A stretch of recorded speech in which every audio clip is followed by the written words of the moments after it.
Di video sebelumnya, kita udah ngebahas tentang bagaimana cara Big Smoke dan Ryder mengkhianati Grove Street. Kayak yang udah kubahas, alasan utama Big Smoke berkhianat adalah karena dia ingin terjun ke dunia bisnis narkos, yang dimulainya dengan membangun koneksi bersama Tenpenny dan Balas. Nah, yang namanya narkos, karena bisnis ini adalah bisnis haram dan harus dilakukan secara sembunyi-sembunyi, maka harus ada orang atau kelompok yang bergerak dalam pendistribusian narkos dari kota ke kota. Dan kelompok yang berperan penting dalam pengedaran narkos dari kota ke kota di GTA San Andreas adalah suatu kelompok yang bernama Loco Syndicate. Lalu, apa itu Loco Syndicate? Dan bagaimana cara kerja mereka? Untuk ngebahas hal itu, langsung aja kita masuk ke pembahasannya.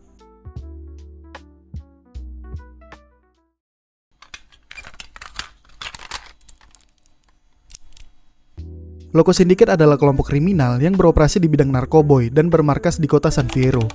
Kelompok ini beranggotakan 3 orang, antara lain Mike Toreno sebagai pemimpin Loco Syndicate, T-Bone Mendes sebagai eksekutor lapangan, dan GZB sebagai gateman, atau orang yang bertugas sebagai perekrut anggota-anggota baru untuk Loco Syndicate. Kayak yang udah gue bilang di awal tadi, kelompok ini berperan sangat penting dalam pendistribusian narkoboy ke beberapa negara bagian, termasuk ke kota Los Santos, yang mana disitulah Balas dan Tenpenny beraksi. Selain berperan sebagai distributor, mereka juga memproduksi narkoboy mereka sendiri. Jenis narkoboy yang mereka produksi adalah kokain. Mereka memproduksi kokain di pabrik mereka sendiri yang berada di daerah Doherty. Kemudian, kokain yang sudah mereka produksi akan dibagi menjadi 2 bagian. Bagian pertama adalah kokain yang akan didistribusikan ke negara bagian yang lain, dan kokain yang lainnya lagi akan mereka jual langsung di kota San Fierro melalui anak buahnya T-Bone Mendes. Sedikit latar belakang soal T-Bone Mendes ini, dia adalah pemimpin dari geng Meksiko yang bernama San Fierro Rifa. Geng Rifa adalah geng yang cukup kuat di kota San Fierro. Geng ini jugalah yang pada akhirnya melakukan penjualan kecil-kecilan melalui para anggota geng Rifa.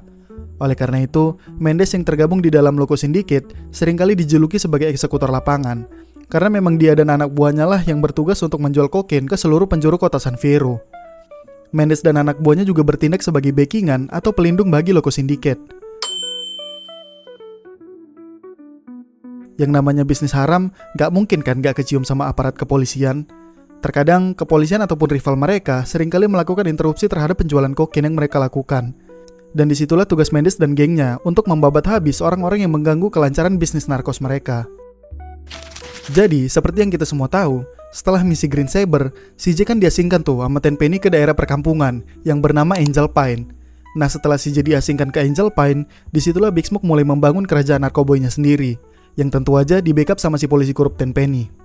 Dan kayak yang udah gue jelasin tadi, akses utama Big Smoke dalam mendapatkan kokain dengan skala besar adalah melalui Loco Syndicate. Karena memang mereka sudah bermitra sejak awal Big Smoke mendirikan kerajaan kokainnya sendiri. Tapi kalau kalian ingat, geng yang menjalankan bisnis narkoba itu ada 2, yaitu Balas dan juga Vagos. Ditambah Big Smoke, berarti sekarang kelompok yang menjalankan bisnis haram di Los Santos ini terbagi menjadi 3, Vagos, Balas, dan Big Smoke. Nah, kalau kalian nggak tahu, bisnis narkoba yang dijalankan geng Balas itu, semua operasi mereka di backup sama Tenpenny. Simpelnya, semua transaksi narkoba yang dilakuin Balas itu semuanya dilindungi sama Tenpenny. Dan ketika Big Smoke bergabung bersama Tenpenny, Big Smoke langsung dijadikan pionnya atau orang utama yang akan menjalankan bisnis narkoba itu oleh Tenpenny. Jadi, kerajaan narkoboy Big Smoke di dalamnya tuh terdapat geng Balas dan antek-anteknya, dan dilindungi sama si Tenpenny ini. Nah, geng satunya lagi yaitu Vagos, pada saat itu belum bergabung bersama Big Smoke. Dan Big Smoke pengen geng Vagos ini juga ikut masuk ke dalam badan kerajaan narkoboynya Big Smoke. Dia pengen jadi pemain tunggal di Los Santos lah istilahnya. Oleh karena itu, Big Smoke menghubungi perwakilan dari Loco Syndicate dengan tujuan untuk mengadakan pertemuan demi membahas hubungan kerjasama mereka lebih jauh lagi. Hal inilah yang mendasari pertemuan antara petinggi Loco Syndicate, antara lain Mike Toreno, T-Bone Mendes, GZB, dan juga salah satu perwakilan dari kerajaan narkoboy Big Smoke yaitu Ryder di sebuah restoran Clackin Bell kecil di tempat terpencil di dalam misi Photo Opportunity. Setelah CJ mengetahui bahwa Big Smoke sedang merencanakan ekspansi besar-besaran di kota Los Santos dengan cara melakukan pertemuan tersebut, CJ dan Caesar pun langsung gerak cepat untuk memantau pergerakan selanjutnya dari Loco Syndicate. Seiring berjalannya waktu, CJ akan memiliki kenalan sekaligus teman penting yang bernama Wuzimu. Wuzi ini adalah salah satu karakter vital di GTA San Andreas dan mungkin akan kubahas nanti. Nah, suatu hari, Wuzi datang ke markasnya CJ dan melihat foto-foto yang diambil CJ pada misi Photo Opportunity itu. Dan Wuzi mengenali siapa sebenarnya orang-orang itu. Wuzi mengidentifikasi mereka sebagai kelompok kriminal yang cukup besar di San Fierro, Dan Uzi menyarankan jika CJ ingin mencari tahu lebih dalam dan ingin menghancurkan Loco Syndicate ini, dia bisa memulai aksinya dengan menemui salah satu petinggi Loco Syndicate yang bernama GZB. Seperti yang udah gue bilang tadi, GZB ini berperan sebagai gateman atau orang yang bisa memasukkan anggota baru ke dalam Loco Syndicate jika GZ merasa cocok dengan orangnya. Tanpa berpikir panjang, CJ langsung menemui GZ dengan dalih mencari pekerjaan, dan pada akhirnya berhasil menjadi anak buah GZ dan dipercaya oleh GZ. Hasil dari CJ yang bekerja kepada GZ adalah CJ berhasil infiltrasi ke dalam Loco Syndicate dan berhasil mengetahui mulai dari bagaimana cara mereka menjalankan operasi mereka, apa saja peran dari masing-masing petinggi Loco Syndicate, sampai di mana lokasi pabrik kokain mereka berada. Tentu informasi ini sangat berharga bagi CJ dan menjadi sangat berbahaya bagi Loco Syndicate. Pada suatu hari, CJ mendapatkan informasi dari Uzi. Uzi mengatakan bahwa sebentar lagi, petinggi dari Loco Syndicate dan anggota dari kerajaan Big Smoke yang di dalamnya terdapat Ryder dan beberapa anggota balas akan melakukan pertemuan di dermaga 69. Mengetahui hal itu, CJ harus bergegas untuk menghabisi GZ, karena nantinya setelah GZ wafat, CJ akan mengambil handphone milik GZ. Handphone itu nantinya akan menjadi pusat informasi lainnya bagi CJ tentang pertemuan yang akan dilakukan Loco Syndicate dengan perwakilan dari kerajaan narkoboy milik Big Smoke. Dan di titik ini, tamatlah riwayat dari seorang GZB di tangan CJ. Kemudian, berkat handphone itu, CJ mengetahui kapan dan di mana tepatnya pertemuan Loco Syndicate akan dilakukan. Beberapa saat kemudian, setelah mendapatkan informasi mengenai waktu kapan mereka akan mengadakan pertemuan itu, tepat pada hari pertemuan mereka, CJ dan Caesar langsung berangkat menuju dermaga 69. Karena dermaga itu dijaga dengan cukup ketat, CJ dan Caesar terpaksa harus membersihkan para penjaga terlebih dahulu, yang mana para penjaga tersebut merupakan para anggota dari geng Riva, yang merupakan anak buahnya Mendes. Pertemuan di dermaga 69 dihadiri dengan Tibun Mendes sebagai perwakilan Loco Syndicate dan juga Ryder sebagai perwakilan dari kerajaan narkoboy Big Smoke. Kemudian dari sebuah helikopter, datanglah Mike Toreno yang juga merupakan petinggi dari Loco Syndicate kalau kalian masih ingat, ke dermaga 69. Namun ketika Mike mau mendarat, dia melihat ada pertumpahan darah dan jenazah di rooftop dari gedung-gedung yang ada di sekitar dermaga 69. Jenazah tersebut gak lain dan gak bukan adalah jenazah dari anggota geng Riva yang ditugaskan untuk menjaga pertemuan tersebut. Dari situ, Mike mengetahui bahwa ada orang yang sedang memantau mereka. Oleh karena itu, Mike gak jadi mendarat tuh. Dan hal itu juga yang menyadarkan Mendes dan Ryder bahwa ada orang yang sedang memantau mereka. Mengetahui hal itu, mereka langsung bubar jalan tuh dan berusaha kabur. Namun CJ dan Caesar langsung gerak cepat untuk menghabisi para anggota geng Riva dan Balas yang ada di dermaga 69. Dan pada akhirnya, Mendes dan Ryder wafat di tangan CJ. Dengan itu, tamatlah riwayat hidup seorang Tibun Mendes di tangan CJ. Sekarang, yang tersisa dari Loco Syndicate hanyalah seorang Mike Toreno yang merupakan pemimpin dari Loco Syndicate. Beberapa saat kemudian, Uzi berhasil melacak keberadaan dari Mike Toreno.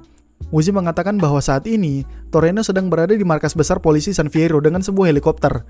Mendengar hal itu, CJ langsung pergi ke sana dan menemukan bahwa helikopter yang dikatakan Uzi, yang diduga ada Mike Toreno di dalamnya, telah berangkat kabur. Kemudian, CJ langsung mengejar helikopter tersebut dan menembak jatuh helikopter itu. Seketika membunuh semua orang yang ada di dalam helikopter tersebut. Dengan ini, tamatlah juga riwayat dari Mike Toreno. Harusnya. Kenapa harusnya, Bang? Nanti bakal kubahas di akhir video. Nah, setelah CJ menembak jatuh helikopter tersebut, CJ menganggap bahwa seluruh petinggi Loco Syndicate sudah wafat. Jadi, tinggal tersisa satu hal lagi yang harus dilakukan CJ untuk memberantas sepenuhnya Loco Syndicate sampai ke akar-akarnya, yaitu adalah menghancurkan pabrik kokain milik Loco Syndicate. Beberapa hari kemudian, Uzi menyuruh CJ untuk menghancurkan pabrik kokain tersebut dengan cara meledakkan pabriknya. Kemudian, CJ langsung mengambil mobil yang sudah dipasang alat peledak oleh anak buahnya Uzi dan langsung pergi menuju pabrik kokain milik Loco Syndicate yang sebelumnya sudah CJ ketahui lokasinya melalui pekerjaan yang diberikan GZ. Setelah pabrik itu hancur, resmilah sudah kehancuran dari salah satu kelompok kriminal terbesar di kota San Fierro, yaitu Loco Syndicate. Itulah dia kisah lengkap dari kelompok kriminal terbesar di GTA San Andreas, yaitu Loco Syndicate. Mulai dari apa itu Loco Syndicate, siapa orang-orang di dalamnya, dan bagaimana proses kehancuran Loco Syndicate. Semuanya udah kita bahas. Tapi, masih ada satu hal yang janggal dari Loco Syndicate itu. Usut punya usut, ternyata para petinggi dari Loco Syndicate itu nggak semuanya wafat. Masih ada tersisa satu orang petinggi Loco Syndicate yang ternyata masih hidup. Orang itu adalah Mike Toreno. Ya, ternyata Mike Toreno masih hidup, bro.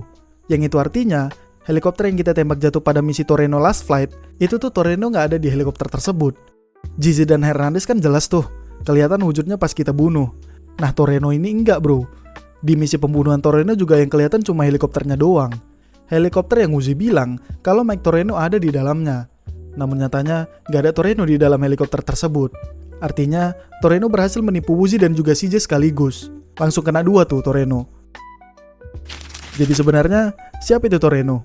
Kenapa dia begitu cerdik sampai-sampai dia berhasil menipu Uzi dan CJ? Untuk ngebahas hal itu, aku rasa lebih baik kita ngebahas Toreno dalam satu video tersendiri. Karena ada banyak sekali hal yang bisa kita bahas dari Toreno ini. Mulai dari siapa Toreno sebenarnya dan bagaimana kiprah karirnya dia di dunia kriminal GTA San Andreas. Jadi segini aja dulu untuk video kita kali ini. Video selanjutnya mungkin kita akan langsung bahas mengenai Mike Toreno. So, itulah dia pembahasan tentang Loco Syndicate yang merupakan organisasi kriminal terbesar di GTA San Andreas. Gimana menurut kalian? Silahkan tulis pendapat kalian di kolom komentar.